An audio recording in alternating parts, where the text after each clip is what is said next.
All right, thanks. Today I want to talk about some analysis that I did using IFTDS, the Interagency Fuels Treatment Decision Support System, to support some planned fuel breaks on the Monterey Ranger District. This is, as you can see here, within the Los Padres National Forest.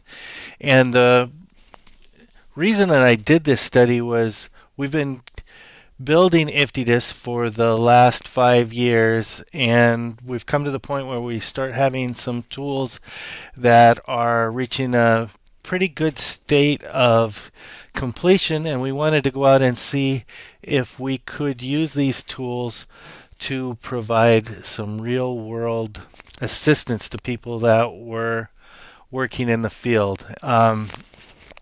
With that, the JFSP, who was our project manager, and basically overseeing this project directly, asked me if I could find some people that were planning some fuels treatments and then go out and perform a hazard and risk treatment for them.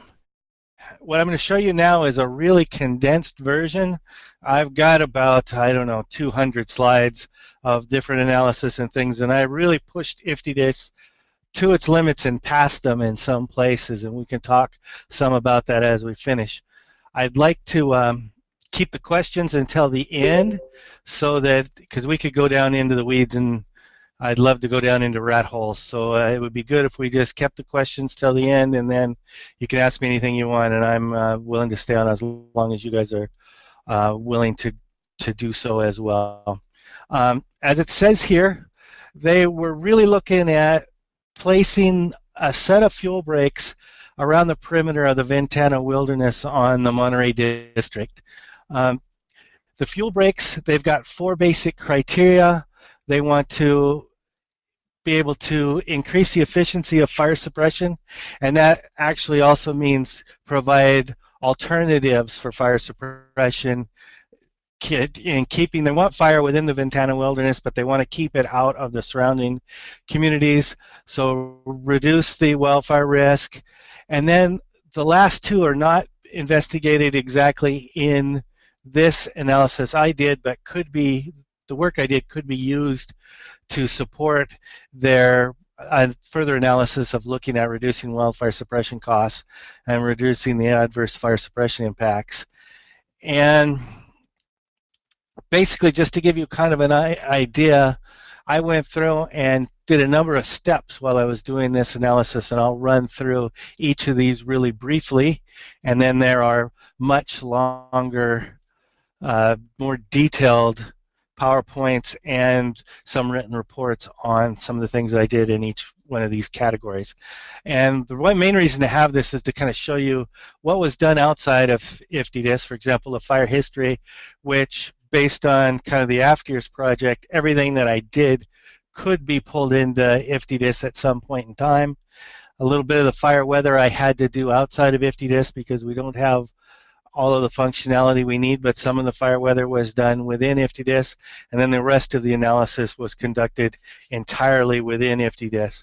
And this is virtually all visual because at the time we did not have the reporting capabilities that we're working on right now, but this really helped influence my ideas on what are kind of some bare minimum quantifiable reporting things that are needed in each of these categories. And the real objective for the Monterey Ranger District was to identify the potential for large fires to occur, look at whether or not those fuel breaks were strategically located and would be encountered by wildfire, and then whether or not, in conjunction with fire suppression activities, they could mitigate fire movement out of the wilderness and into the surrounding WUI. And one thing I want to stress here is these fuel breaks are not designed to be used on their own. They're designed to be used in conjunction, and I'll go into that in a minute, but they're designed to be used in conjunction with fire suppression activities and kind of as anchor points and support for fire suppression forces in this area. And they're really concerned with these 3 communities of Big Sur, which I think everybody probably has a feeling of what Big Sur is, but also Palo, Colorado, and Kushawa, and I always have trouble pronouncing Kushawa because it doesn't look like that to me. But um, all of these have been threatened by fire within the last couple of decades, and even in Big Sur, there's a fire called the Pfeiffer incident in 2013. I think it was in December. So that burned about 9,000 acres nearby the community of Big Sur.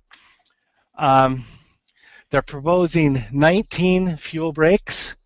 And one of the things they talked about is maybe with this analysis, they might talk about extending some or proposing a few more.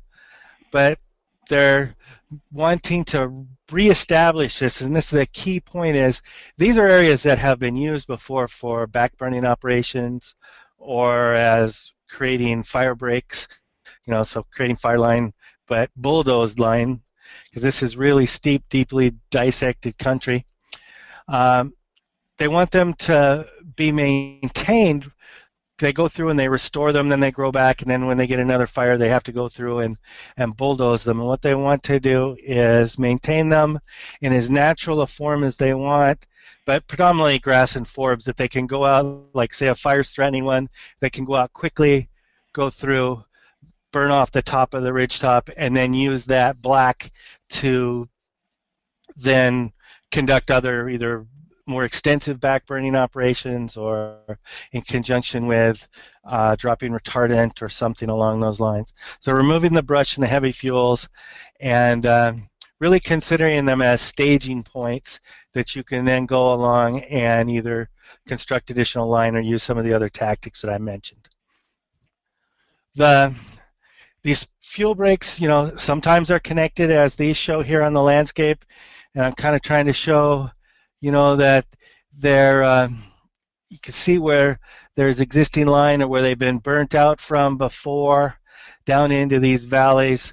So they're really designing these to be used in conjunction with a basic network of ideas on these different ridge tops that have been used over and over again based on interviews with fire suppression specialists to mitigate fire movement. You can see the difference. This is heading towards the community of Palo, Colorado, in that general area. And if you dove down into this timberland, you'd find that there are houses, and I've been using the reference, that look kind of like Swiss Family Robinson, all down in these draws and built, with redwoods going through the decks and all kinds of these things that could really become a big hazard if fire got down in there. This is the northwest corner, and this is the ones I kind of be looking at mostly. But you can see here that this was a line, and this is one of the ones that they're proposing to reestablish and maintain. Hopefully you can see my cursor. But here's, basically kind of a TU2 type landscape, heavy shrubs, and then here's where they've backburned in 2008 for the Basin Fire Complex. Here's an area where they've an old bulldozer line. It's on one of the similar ridge tops nearby, and you can see it kind of extends all the way out into here. And they've bulldozed this line and then backburned from that using tactics similar to what's shown in this image. I'm sure most of you have seen something similar to this in the past, if not in this very area. So first thing I did is I said, okay, well, they want to know, are they strategically located? So I thought, well, what's been happening with the fire history in this area? I went back to 1970 because the CAL FIRE record looked pretty good up until that time, and past work with historical fire records indicate to me that pre-70 there's not much faith in them, and there was enough here for a 43-year record. They had a lot of fires in that area, 31 fires. I did it and some other reports for this by decade, but the key thing is about once every decade there's a large fire. You can see the two fires were bigger than 160,000 acres. The Marble Cone fire, the one that's yellow there in I believe it was 76, and then the Basin Fire Complex in 2008 were both really big fires.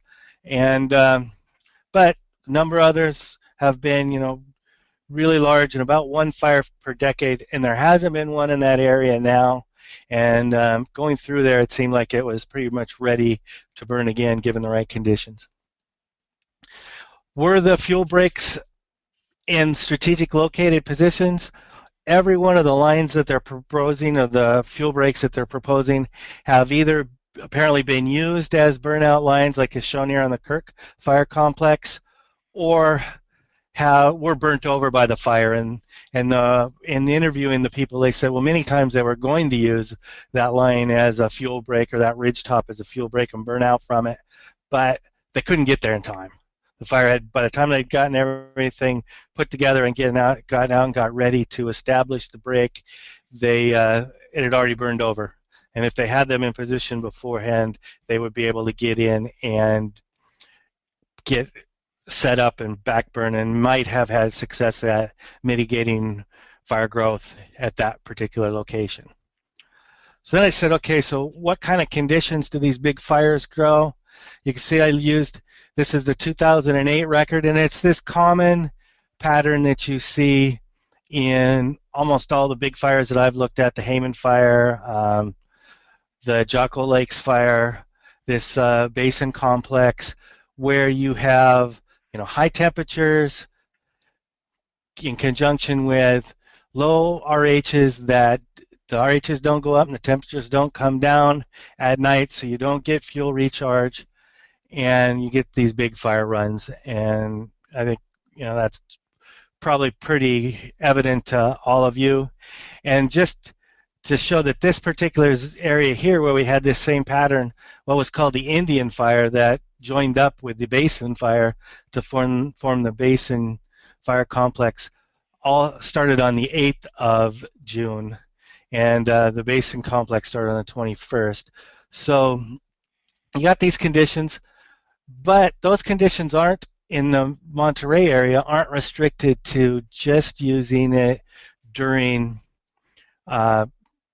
the summer months. Like in some areas, you've got snow on the ground and what have you. This area can have periods of time conducive to large fire growth throughout the year. You can see that when we're looking at maximum temperatures, they commonly can be high even in January and December, even though the highest times are May to September. So there's long fire seasons, large potential for getting the types of fire weather and the drying trends that would lead to large fires. So then I went and looked at, okay, I'm going to do some modeling. What are my landscapes?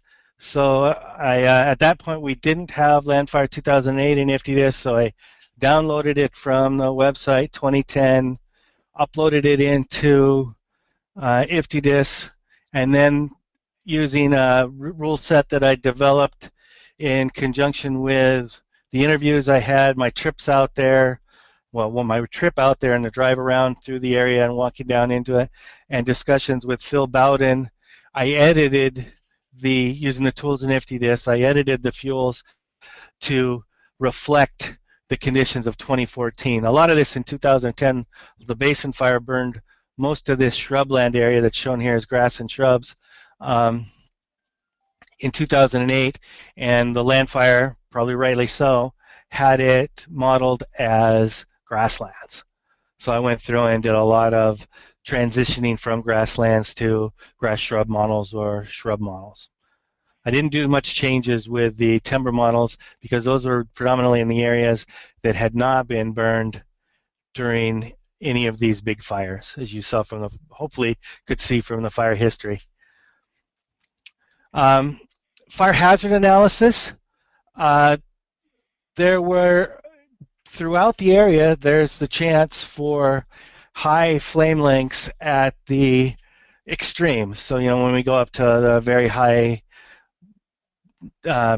temperatures, the very dry conditions, and I used Scott and Bergen's set of temperature and moisture scenarios from Joe Scott's 2005 publication, predominantly because it was published and out there, but also because it was collaborated by the fire weather analysis that I did to see that those conditions were pretty common during these times when the big fire runs had happened historically.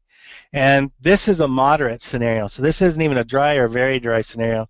This is just showing the fire hazard based on flame lengths, and I binned it based on the haul-in chart with a very high flame length being over 11 feet. So something you wouldn't want to get out and stand in front of.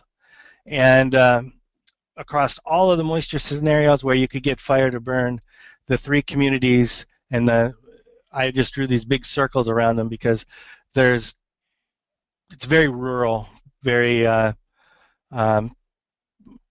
well, there's a lot of movie stars and things that are living in some of these areas too, but so there's big $1 or $2 million homes, but it's not like a big infrastructure city type scenario. Then I looked at ignition probabilities, like what is the likelihood that these areas would burn, and I was really using this too to investigate what kind of tools we have in IFTDSS and where we could go.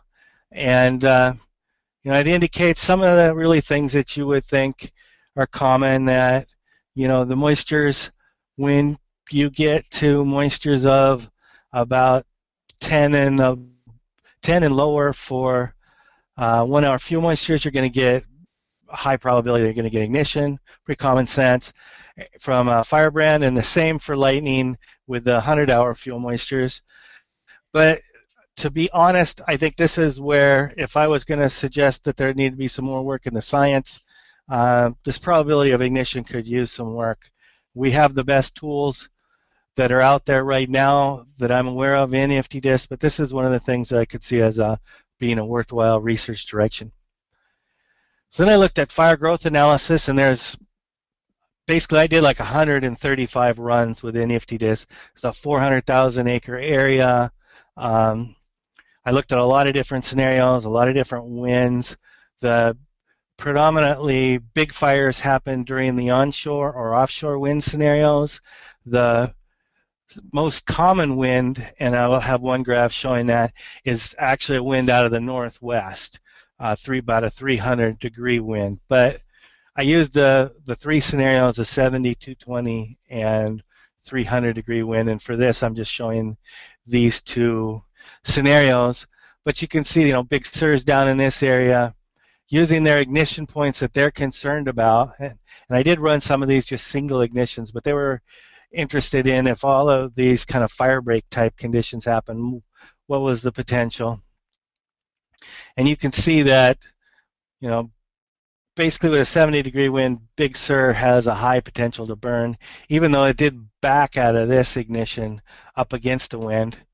And the Palo, Colorado area is under some pretty intense pressure.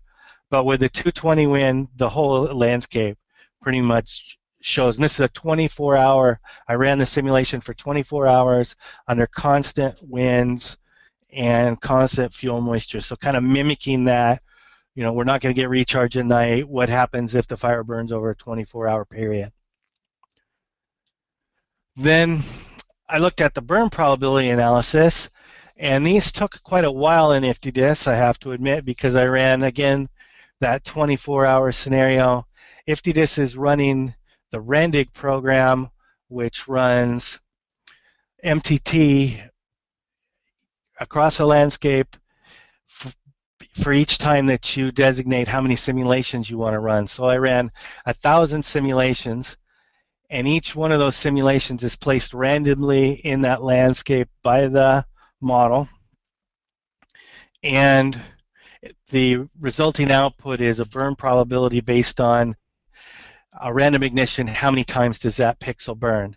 And you can see with a 70-degree wind, a random ignition tends to occur down here, or tends to burn these pixels down here in the Big Sur area, over 85% of the time. With a 220 wind, the Kashawa, I said it right, I hope, the Kashawa area tends to burn at about, around 75% of the time. And then these were not communities of concern down here, but I did put this in because it was interesting that with a 300-degree wind, and not our most common intense fire weather scenario, you get upwards of 95% of the pixels burning in this particular area. if you run it for 1,000 ignitions for 24 hours. So these areas, there is a lot of evidence here, multiple lines of evidence that are showing that these communities are in areas that, given the right conditions, have a high potential to burn.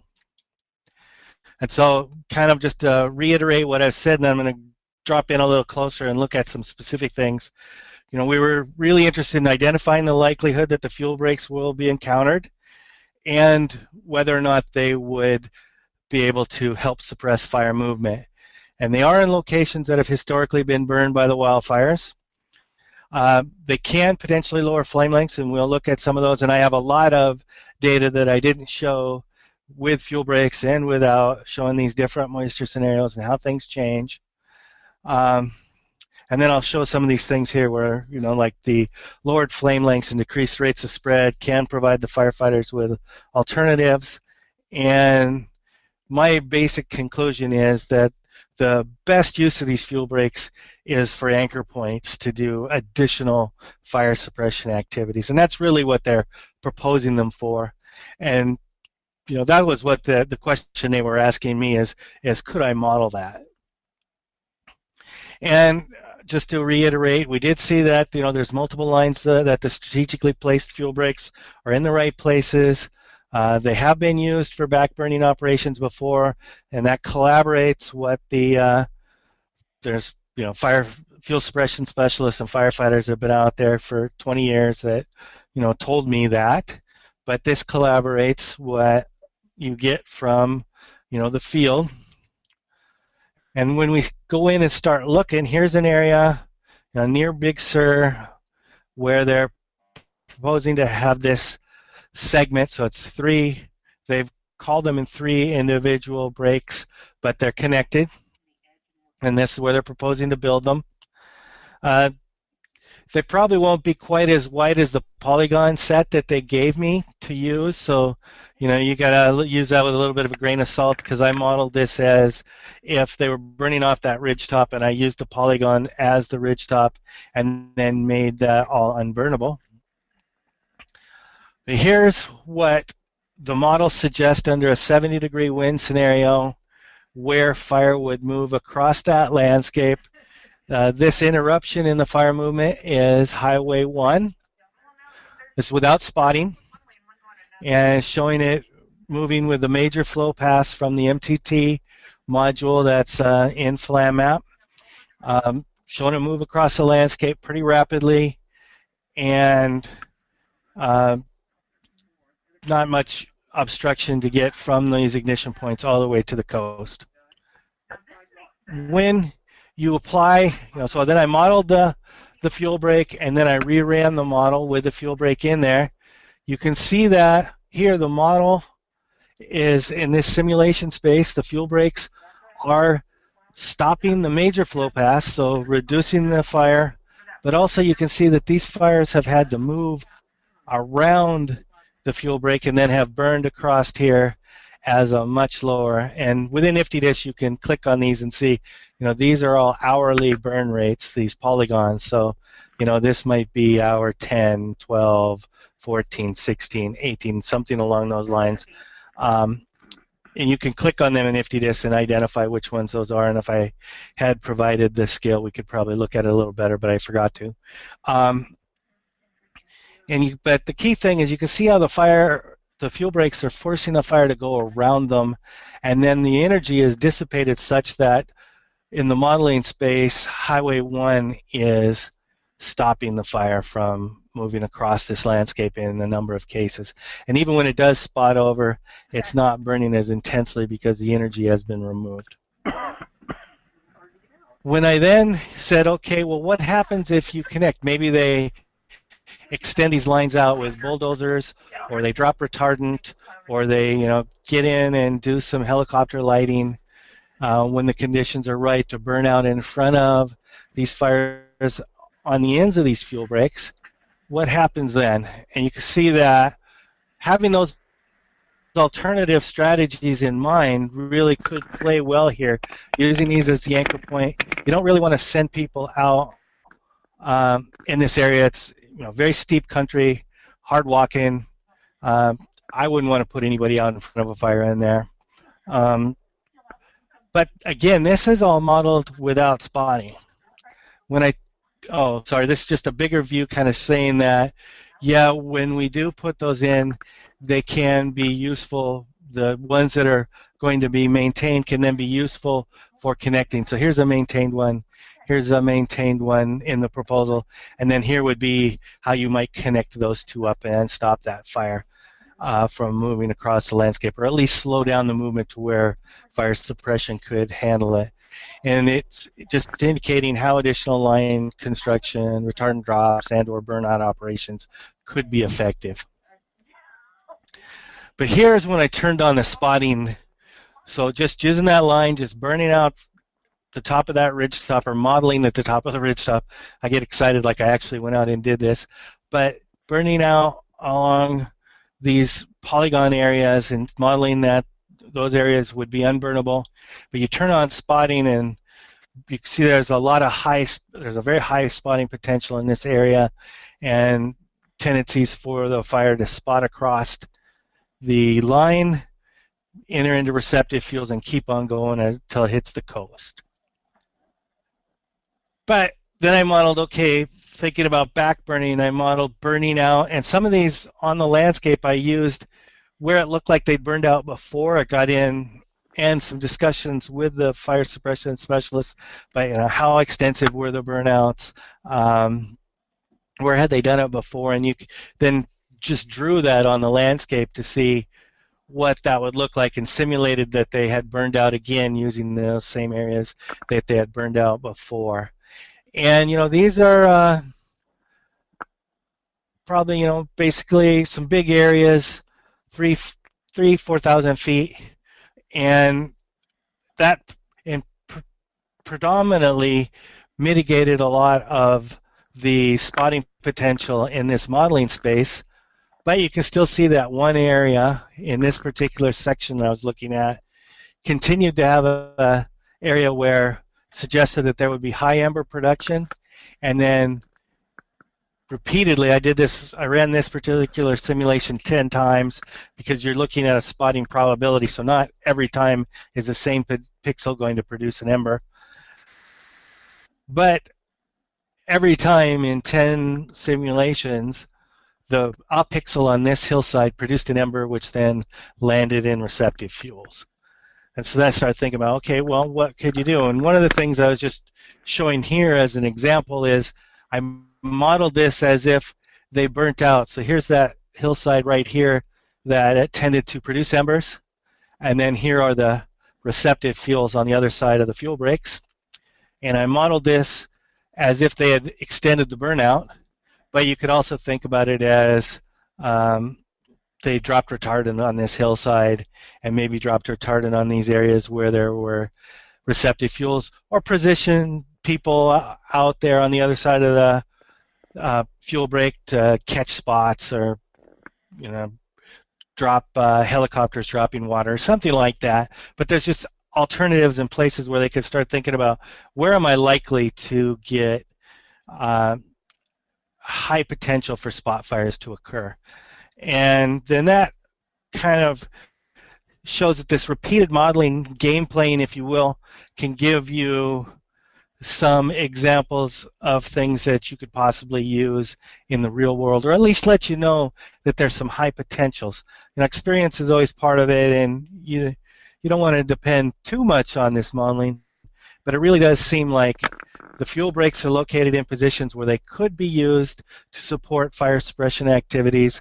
And if they're maintained the way that, and I didn't do this cost analysis, but if they're maintained the way that the Monterey Ranger District wants to do that, in conjunction with their Firescape Monterey partners, then it could save the government a lot of money. And so now we can open up, and I can go back and look at anything you want, or take some feedback, whatever you'd like. And I'll send you all of the other information that I have, so you can, but we felt that it was probably better to show this kind of an overview before you got inundated with 9 PowerPoint presentations with some of them having 60, 70 slides in them.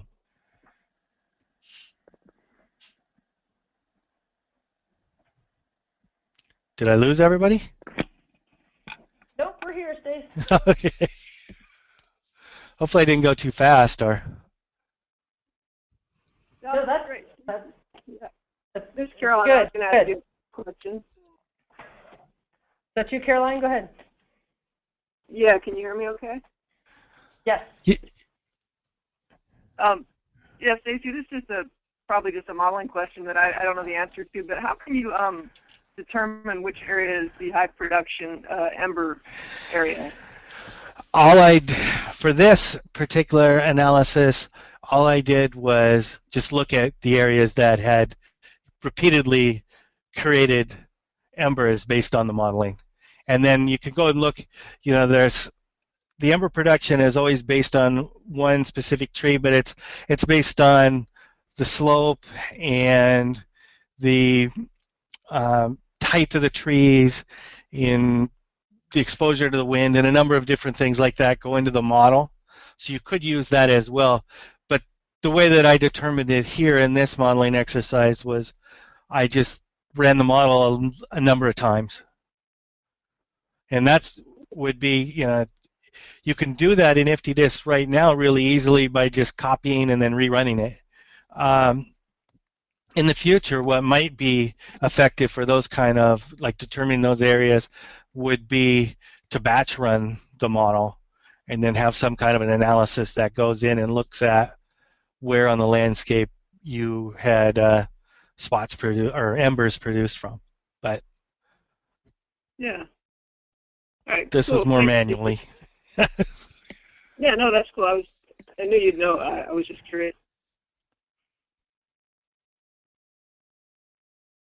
Hey, Stace, I was curious as far as, did you guys get into it's funny, I was on the Kirk fire. Oh, were you? Cool. In '99, and yeah, I remember that fire very well. It was my first experience on the LP, so I think it leaves an impression. Yeah, that terrain must be pretty wild to see fire moving through there, because just walking through it, I was going, wow. It is. It's crazy, and that's exactly what we were doing. I was on the Helitack crew, and we were helping support Dozer operations to open up these probably exact fuel breaks from the Marble Cone fire, which was the last exactly fire. So what I was curious about, some of the pictures you showed, was the regrowth of the fire breaks. Right. And so are they also trying to incorporate into this analysis sort of, so the point is, if we maintain these fire breaks, this is what it would buy us, right? Right. Because this area grows back so fast, they're saying that, and what I saw walking around in there, they're saying that 5 years it's ready to burn again. Oh yeah. So as far as the fire break itself, I imagine as they're doing sort of their planning cycle, I mean, and it's quite an undertaking to maintain these fuel breaks. Right. Keep them open. So right. Taking into account veg regrowth and all of that, was that kind of part of the rest of this analysis, was to say, if you do feel like these fuel breaks based on this analysis will be useful to you, then how often are you going to need to bulldoze those things to keep them viable? That wasn't part of my analysis, but we did talk about a lot of those kind of things in conversation. Okay. And what they really wanted to do was say, if we put these in and prepared them, would they be useful? Right. And if so, obviously maintaining them is right. And then they have sorry. Seems like a lot of the case studies I've read, or some of the case studies I've read anyway, refer to, well, we did this great fuel break, but then we never maintained it. Right, and that is one of the big key points that the discussions with Jeff Kwasny in particular revolved around, is they're trying to show economically that maintaining these fuel breaks is much less expensive than having, basically all hands on deck, throw bulldozers at it, scar up the landscape, and then have to go back and restore these areas, which has cost them millions. Right. And so they're saying, here a few $1,000s to pay some people to go out and whack weeds is a lot less expensive than paying for restoration after the fire. So this And is since he's the their, restoration guy. yeah, their argument to defend why we need, if we think these will be effective, and now here's why we need to maintain them. Right. Got And Cool. and the key thing that he asked me, and I'd already had it in there, so it wasn't when I went through and presented this to Jeff. And we've spent a number of hours on webinars looking at these, the longer data set that I'll send you. The key questions that he was kind of asking me was, like things about, or was telling me was, this is how much it costs, this is how much it goes. What we want from you is to see, can we support that they're even useful to put in the first place? And I think they already had that knowledge, but they were using it to, they're going to use these in their NEPA documents and in their public presentations. That's why I did everything in PowerPoint, so they could grab the graphics. Yeah, nice. Okay, thanks. One thing I would note, if I could do this again, like when we get some of the reporting things that we'll be talking about next week, if I could do it again, I'd be producing some tables and figures. But I think for the audience that they're really trying to connect with, and these, you might look at these and go, wow, there's just a bunch of pretty pictures. But to the person sitting in the audience, they can portray a lot of information. So, Henry or Stacy, so if we go back to your objectives, you don't need to scroll there, but right. You mentioned identify the likelihood that fuel breaks would be encountered by a wildfire. Right. So you've proven that, but you mentioned just in conversation to say that this was also an assessment to think about the strategic placement of those.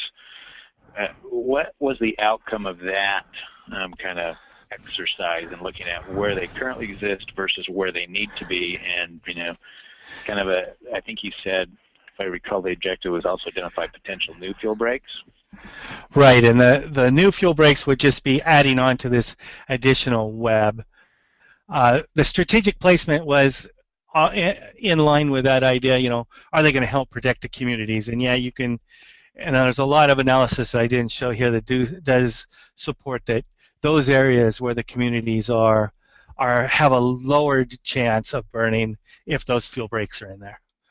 And I didn't look at placing them anywhere else because they said these are the places that have historically, so that's what the fire history shows, as Kim mentioned, that on the Kirk complex, on the Marble Cone, on the Basin, on the Indian, all of these areas, and a number of little fires, these particular ridges that they're talking about were the ridges that they used or wanted to use to.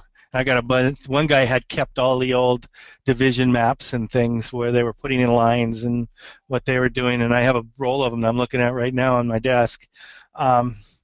So I guess I didn't get quite as much into a real strict analysis of if I put a fuel break here rather than here, what's the best output.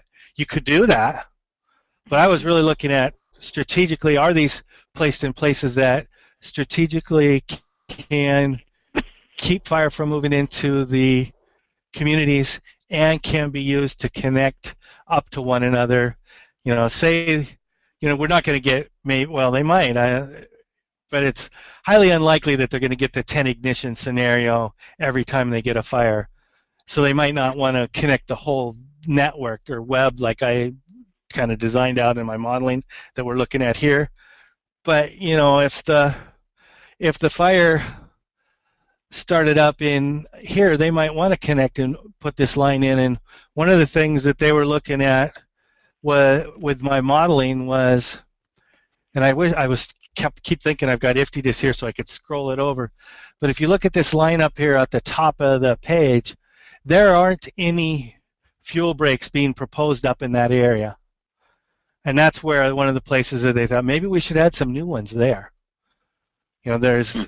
There's old lines that have been up in there, and there you can see where it was burnt out from. Maybe we should add some of these and part of the strategic placement too is, can you get to them and maintain them? Yeah. So a lot of that work had been done before I got involved. And then maybe one last question, then others can ask questions. So, and maybe you alluded a little bit to this. So with the specialists, the experts there on the ground, as you showed them these results, you said, yeah, they're going to use it in NEPA. Are they pretty pleased with the analysis, the way the data and models have projected things would behave? Well, let's say the people, the fire suppression specialists themselves, of course, don't have a high regard for models. They're mostly some old school firefighters. When I first went out there, the first day they even talked to them about this, they kind of said, well, fire modeling doesn't really work here because this is a unique area and it's not wind driven, it's topography driven, and this and this and this don't work. And so while I would be talking, I was drawing, like I'd draw an ignition on their landscape. I had a laptop in front of me hooked up to IFTDSS, and I'd let it run, and I'd say, well, if I put an ignition here in this place, and they go, oh yeah, that's this in this place, I'd say, does this look like how that fire might behave or grow in that area? And they'd go, oh yeah, that does look right. Oh, this is a lot better than I thought.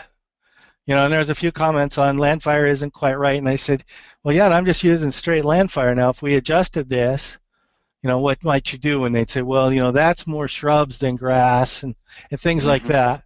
But it seemed like I didn't feel like any of the four guys I was talking to would jump out and start modeling it themselves, but but they would look at that and use it to support what they already believe is going to happen.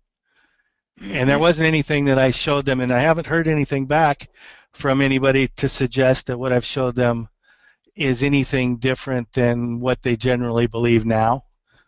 So it's more supportive in a lot of ways than convincing, or and one of the things I've always said to them too is, I would, if for example on this one that's on the screen now, if I was going to burn out on that ridge or do some kind of a operation, or maybe do a thinning or something, well, it's in wilderness, so I wouldn't do that, but do something on that area, I'd go walk it first and make sure the modeling actually is right, and if it's not, then you correct the inputs and remodel it. Yeah, you adjust as needed. Yeah, adjust it as needed, and because that's the strength of what we got right now is you can archive this, run, do a copy, go through, adjust it to reflect, as you learn more, run it again. And this particular, the MTT only takes, this is a great big area, as I said, and Kim can probably relate if she was on the Kirk fire, that, but you can run these runs in a couple hours. Thanks, Stacy. And if we put a couple more servers on it, we might be able to run it even quicker. Hey, Stacy, this is Tim Swedberg. Hey, Tim. How much of these fuel break lines follow the marble cone lines? A good percentage of them. I could pull up the marble cone fire and show you. Well, those were some at that time. The burnouts on that were some of the biggest, if not the biggest ever. Yeah. And they stood up very well, with that fire behavior that was there at that time. So that's a very wise thing, is to use those old marble cone breaks if they're still there. Well, that's what I'm gonna show once I find the right file, because I've got it in like 15 different file places. I'll do it this. I'm just gonna do it this way. The marble cone fire and the number of these fires, that's why they proposed them in these areas. So I think you're getting at exactly why they did what they did, and why they strategically located them in these particular areas. Well, I think it was a very smart thing to do. What did she do with my... Oh, there we go. I was going to say somebody, if that, I would be was going to get upset there for a minute if somebody went through and deleted some of my slides. So here's the marble cone fire right here. Yep. And the imagery for that particular area is, you know, the farther back you go, the less precise the maps are drawn. And if anybody's been in there redrawing those old maps or flown like I did in Alaska, where you mapped, you know, somebody's flying around and just drawing it on a piece of paper. But you can see that these lines, and this is the line series that we were looking at up in here. This is the one we were looking at. Yep. For the close in. You can see that that was used for the marble cone fire. Here in front of Big Sur, that particular line set was used. And then down here in the south, these were all used. And then these are what I call the northeast lines. And this is a big staging point here, but you know that it might have burned over that or something. Yeah. But you can definitely see that these lines were influenced by the marble cone fire. You know, and if we scroll through some of these images, you can get down close and see where these different fires had happened. And I also, you know, looking at like some of these areas where one of the reasons why this line might actually not be connected is because this fire in 72 had also burned through. So there's some good evidence, but you can see the same thing. Here's the 80s. That particular area burned through those lines, but down in here, this fire in 89 burned. A little bit of this here looked like it had been used on the Gorder Rat complex. You go into the 90s, and then you can see that, you know, the Kirk complex here was used. I don't know what this little fire down in here in 96, but there's a lot of evidence to suggest that those places were in the right spots. Yep, I believe that. So, and this is one that they actually said that one of the reasons they didn't think the firefighters were saying they wanted to use these lines in for the basin fire, but they couldn't get out there quick enough. I think what the problem is going to be, kind of to get at, I'm just throwing my own political thing out there now, but I think that the issue that maybe Henry was getting at will be when an incident commander comes onto these landscapes, and they say that's kind of been a problem for the resources as well. How do you get them to listen, especially if you know, when they change incident commanders, and some of them just come out right away and start calling in dozers and what have you. Maybe I've heard about a fire on the Lolo where they were using explosives to create fire line. So they don't want that to happen if they can. They're going to try and have this planning in place, and they're saying that now they're being listened to a lot more than they might have been 15 years ago. Good. Looks good.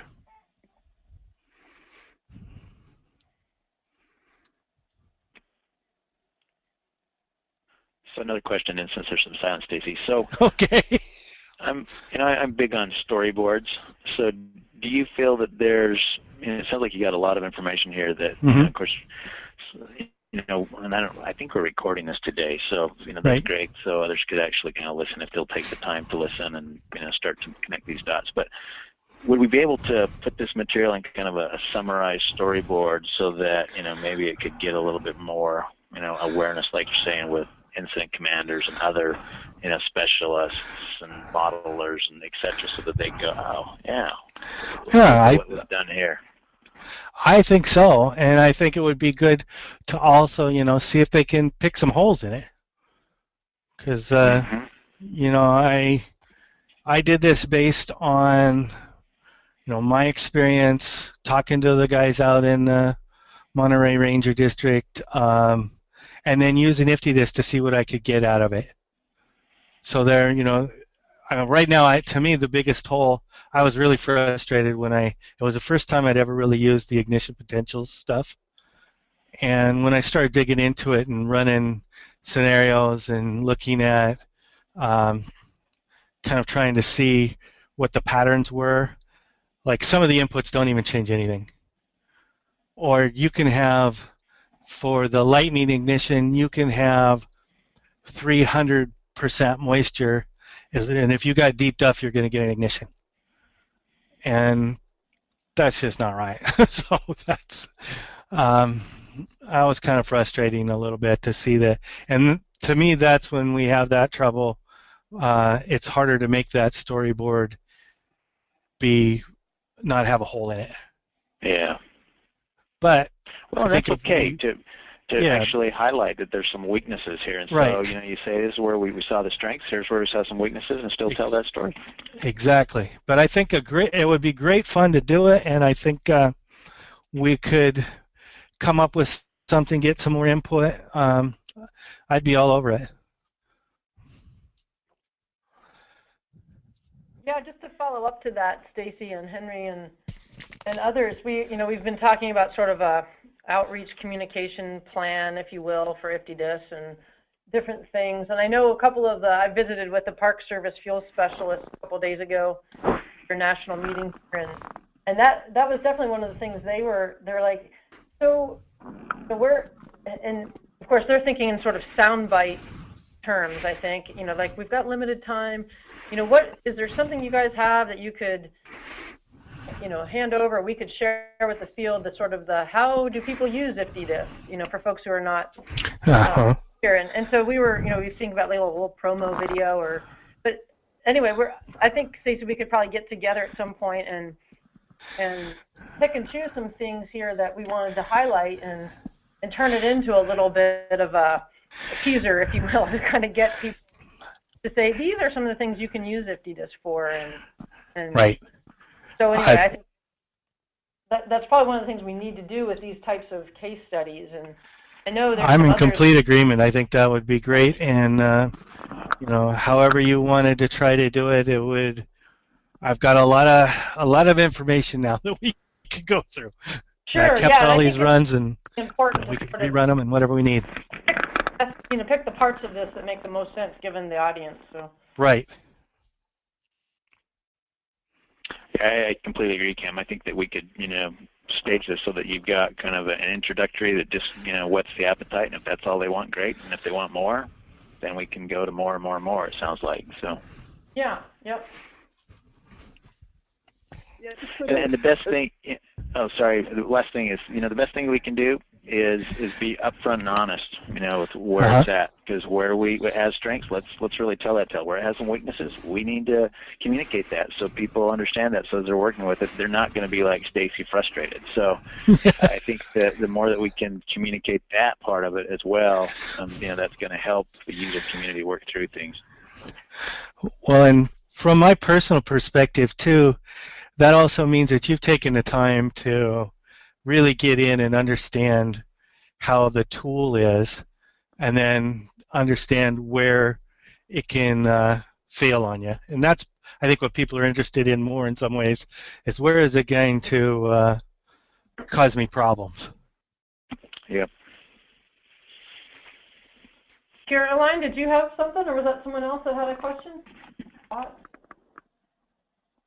I was starting to say something. It's just sort of a spin on what you and Henry were talking about, is the sort of process that you went through, Stacy, for it doesn't follow, I don't think, some of the exact workflows that are in IFTDS. It's sort of more of a conceptually, if I want to use IFTDS to answer the question or to validate my fuel break implementation, here's the process, based on you going through it already. Here's a process that I use, almost more of a how-to case study. And that's exactly what I was trying to do, because at the time I was starting to work on this, I was showing some of this stuff to a local firefighter guy named Todd Landau that has been working with us a little bit and on some things down here in Marin County, and he was asking me, could you write up a process to do what you just did here so I could do it? Right. That's what I'm thinking. Yeah. Yeah. Yeah, I second that. That'd be cool. I mean, it's kind of it's just taking what's in IFTDS and sort of putting it into a, you know what I'm saying, a specific how-to. Well, think about what other how-tos might come out of the workflow that's currently in there. Right. And I was also trying to look for holes and think about how I would want, I wrote notes down about, like, what are some basic things I need for reporting? What would I change in terms of changing pixel colors? Just some of the things that are simple, but some of the things that would allow me to tell a story better. And I really like Henry's idea of creating some storyboards, because I think what we have right now in the tutorials is kind of like, how do you push this button in IFTDSS? But we don't have any, like, kind of what's the story or what's a project that can help show the potential of what I could do with it and make me want to push those buttons. Yeah, this is Ben Butler.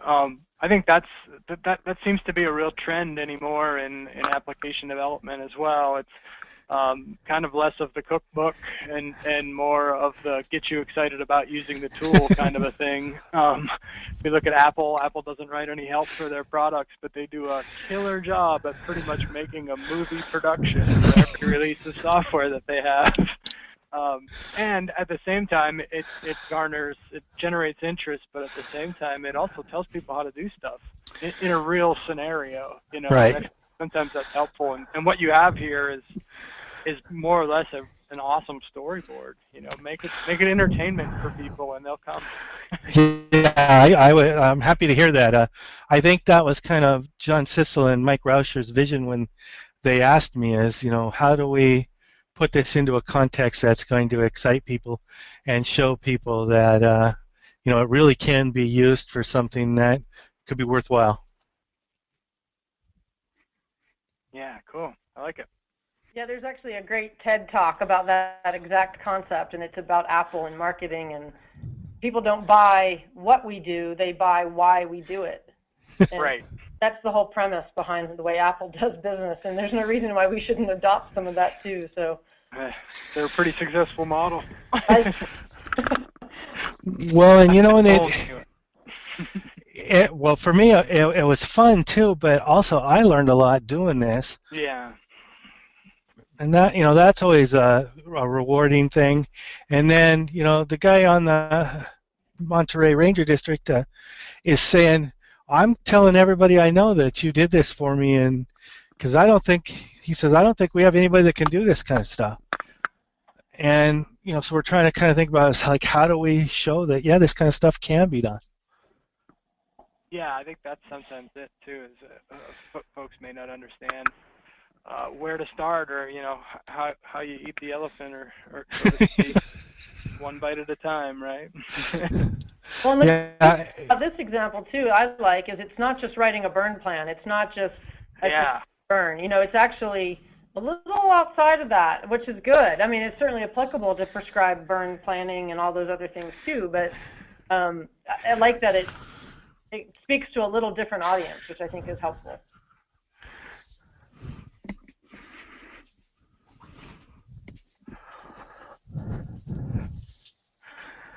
So who else has any other thoughts? We're at an hour. It's 3 o'clock. And I like you said, Stacey, I know there's lots more rabbit trails we could go down with these different pieces of this. And I think at some point, probably going to want to, with the folks that are going to be learning more about IFTDSS within our staff, the RDNA, and then maybe even as we bring on some, like the whole user advisory thing, the folks in the field. And my guess is this will be a good case study to dig into some of the weeds, and then like Henry was saying, show where some of the limitations are too, so people understand that as a full disclosure here, guys. It is a tool, and there's lots of tools in this toolbox, but there's some things we don't have, and you need to remember that as you're working through the process. Well, and I agree, and for my take, like if I was the person on high that was saying what needed to go into IFTDSS and had all the money in the world, the first thing I would do was start pulling the fire history stuff in, because that's going to come back to that every single time. one of the first questions people are going to ask, right? Yeah. I mean, I think, when after some of these things get fixed that we're working on or get implemented, I think some of those things are going to move their way up into that, what I call the top 3 or the top 10 list. Yeah. The good news is that the fire history parameters are actually available nationally. Exactly. And that includes, you guys that includes the California data set that you used. Yep. Good. Well, that's where I'm looking at is like, okay, we can get at it. And with our work with the NASA project, we found that was almost kind of a moot point to get the perimeter data. You can get useful perimeter data from MTBS. You can get it from CAL FIRE. You can get the IFTDSS data set now that you guys have been working on.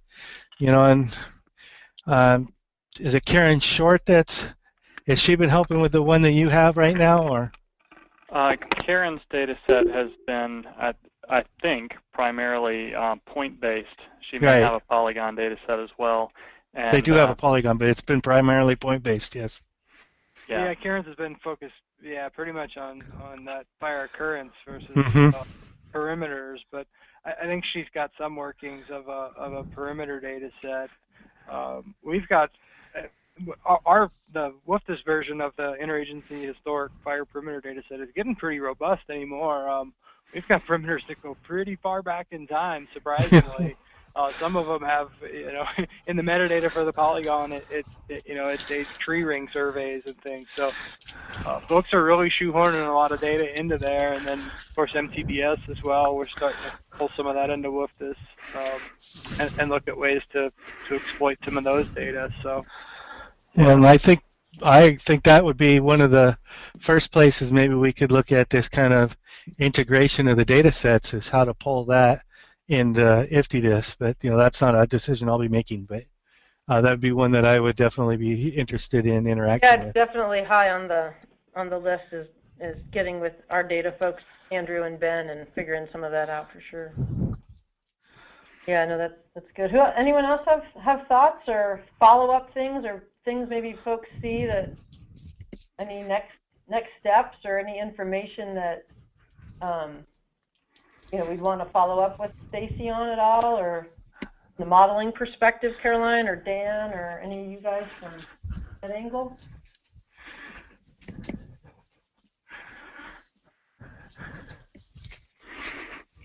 I know we've got Stacy available. We don't want to suck up too much of his time, but certainly if there's follow-up things, I mean. Well, and so what I was planning on, let me know if this sounds right, Kim. I would just provide access to, you saw that data set that I was looking through to pull up this fire history, what I call a chapter in the series of PowerPoints, and just provide that to you guys, and you can download it off of our FTP site.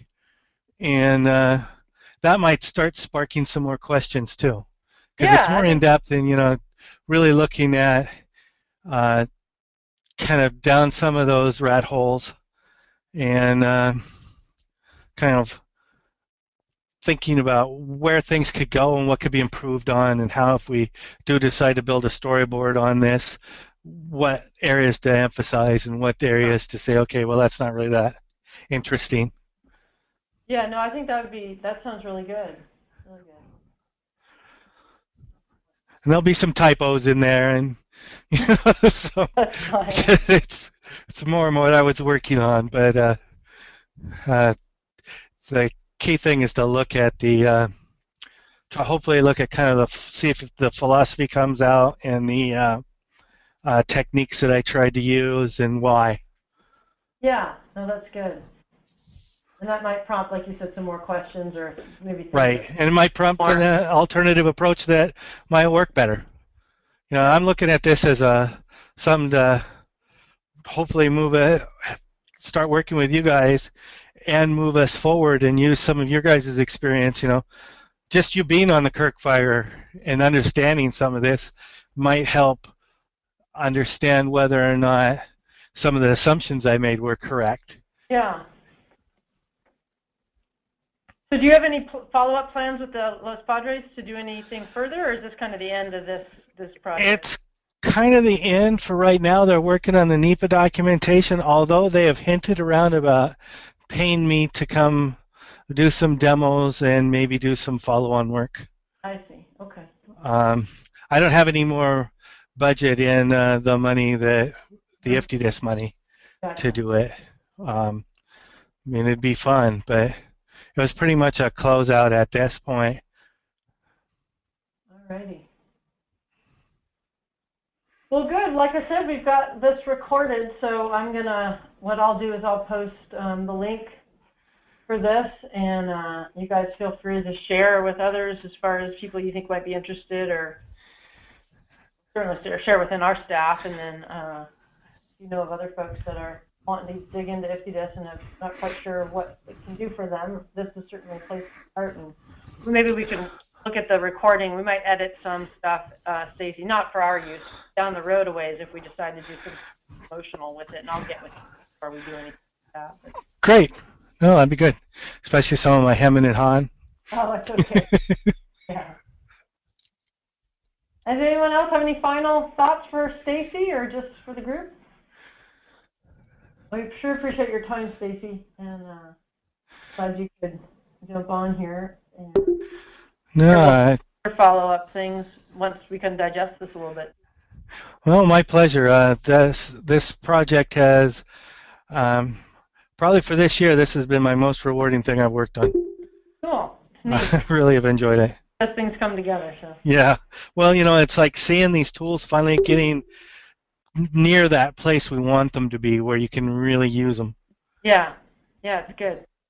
All right. Well, everyone have a great day, and we'll catch you on the next one. All right. Thanks. Hey, thanks, Dave. Take care. Bye.